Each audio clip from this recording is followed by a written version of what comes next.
salaan kadib waxaan rabnaa inaan wax yar idinka warramo shir maanta aanu ku galay airportka waxa safar noogu yimi isbarasho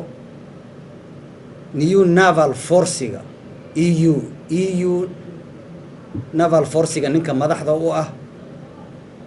oo ah xilligan nin cusub ayaa noo yimi shir baan ku galay airportka shirka muhiimadiisu waxay ahayd isbarasho inaan isbaranno is aqoonsano ayaa muhiimadiisu u ahayd iyagaana codsaday waxay yidhaahdeen waxaan rabnaa inaynu isbaranno isbarasho aan ugu tagnay muhiimkiisu taasuu ahaa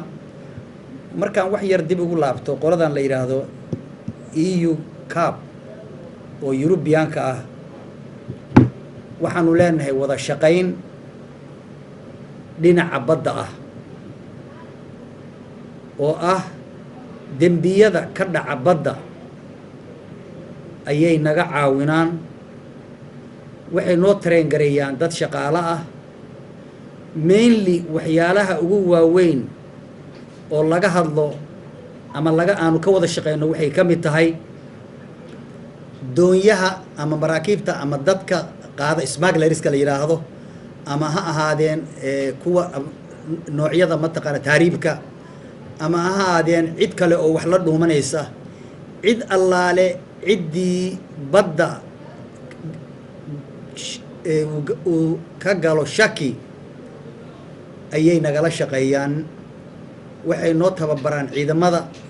waxay aad iyo aad nooga caawinaan in GPS-ta maraakiibta ama doonyaha badweynta ku jirta haddii ay dhacdo dooni inay dhib ku dhaco ama markab in cid ku dhaco dhibkaas waxa weeye GPS-ta ayay nagala xiriiraan waxaana inta badan la ogaadaa ama haddii dooni ay dhuumanaysa ay jirto ama mid kale meel kale waxyaalahaasoo jiraan arrimahaasoo dhan baa iskaashi aanu la yeelano ay nagala shaqeeyaan dhinaca badda oo ah crime prevention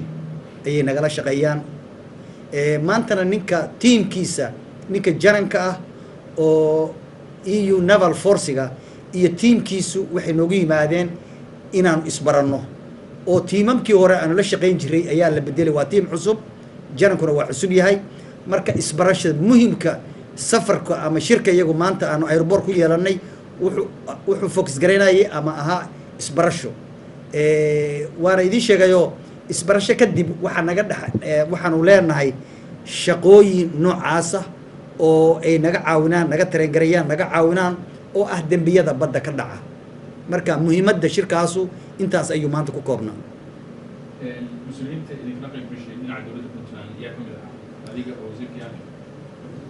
waxaanu ka qayb galay waxa weeye anigoo wasiirkii dekedaha ah governorkii guddoomiye ku-xigeenkii degmada taliyihii saldhigga booliska oo dekedda agaasimayaashii agaasimi guud oo dekedda agaasimihii maamulka lacagta dadka ayagii mas-uuliyiinta ahaa oo shirka igala qayb galay intaas ayay ka koobnaayeen iyo BMF ka socdahay inta ka ma isbarasho saad sheegtay kaliya yani muhiimadda shirkaas lahayn markii ugu sareeyay ciidamada uniform ee badda ilaaliya ma isbarasho kaliya ku kormaysa waxaa jira wax kale oo isaga laftiisa keenay inuu idin yimaado oo maraakiibta ay badda hoosas yimaadaan diyaaradahoodii yimaadaan yani ninkii ugu sareeyay halka yimaado ma isbarasho kaliya yahay mise waxaa jira xiriir kale oo ay doonayeen inay la yeeshaan Puntland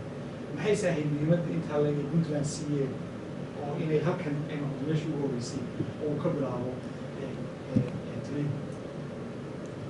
naval new force-ga ninka commanderka u ah Puntland kaliya maaha waxay ka howlgalaan Soomaaliya oo dhan ayay ka howlgalaan gobollada Soomaaliyana mid walba wuxuu tagayay inuu la kulmo oo ay isbartaan authority-ga magaalada waddan marka maamulkaas ka jira inuu la kulmo marka waa tiim cusub oo rabay inuu la kulmo dadka mas-uuliyiinta ah oo mandaqadaas ay ka howlgelayaan ka shaqeeya waana nation wide ma wax puntland ku kooban ma israa'iil maxsan dalbadihii shaka waxay ama waqtiga kulan ku jirteen dadku waxay leedahay diyaarado ama ku ciidan ku shacab weeg oo magaalada ma la xiriireen oo waqtiga watay soo kale ahayeen wallahi anagu intaanu shirka ku jiray wax diyaaradana ma arkin iyaguna wax tensionkooda in diyaarada jiraan ama wax kale jiraan kama muuqan yani sheekadayadii iyo isbarashadii caadiga ayaan ku jiray marka diyaaradii wareegaysay ma diyaaradii way wataan maxay diyaaradda aad bay dadku leeyahay waxay diyaaradii weeyday marka laakiin marka waxa loo sheegay diyaaraddu ay ahayd diyaarad Djibouti ka soo kacday oo ciidamada U4 ay lahaayeen oo iyaga la socotay markii aanu soo baxnay baa waxa adigu warar dadkii markaa dibadda jooga waxay leeyihiin diyaaradii daalo ayaa soo degi weyday dadkii istaacad shacabka laakiin waxa weeye diyaaradii waxay ahayd diyaaradii iyaga ay lahaayeen bay ahayd markii aanu soo baxnay ayaa mataqaana arrintaas dibadda lagaga hadlayay waa mahadsantii markastoo ay yimaadaanna sida wasiirku sheegay way la kulmaan meel kasta oo Soomaaliya yani maamulada oo dhan way la kulmaan laakiin waxaan dhihi karaa inta badan baday kula kulmaan dadku anaga markii ugu horeysay oo biriga yimaado in admiraal ah oo midowga Yurub Navy Force-geeda badda Soomaaliya ka howlgala xukuumadda hal mar baa ka horeysay markii dekadu ka soo degay saa xasuusataan markii labaad bay ahayd Muqdisho Kismaayo kulli baday kula kulmaan laakiin waxa weeye markii koowaad markii labaad bay ahayd oo admiraal darajadaas loo Navy Force-ga midowga Yurub oo coalition-ka ka howlgala badda ka howlgala Soomaaliya uu u soo dego ciidda oo kula kulmo markaas maamulka iyo dawladda oo kula kulmo marka xiriir iyo wada shaqeyn waanu lahayn oo anigu taliye ciidanka dekedaan ahay tababar iyo xafiiskooda Garowe iyo Cab Soomaaliya training-ka iyo qalab kale oo raadare iyo raadiyayaal iyo ma garanaysaa communication-ka oo dhanna way naga taageeraan ayaguna tababarada badda iyagaa bixiya qolada tan midowga Yurub oo isku xirayeen xafiiskooda siyaasadda Garowe iyo kuwada badda marka already waa sida wasiirku u sheegay shirkana saas uu ahaa guulbuna ku dhamaaday waana international relationship waxa ay xiriir caalami oo weyn buu ahaa maaragtay very fantastic aad u mahadsantahay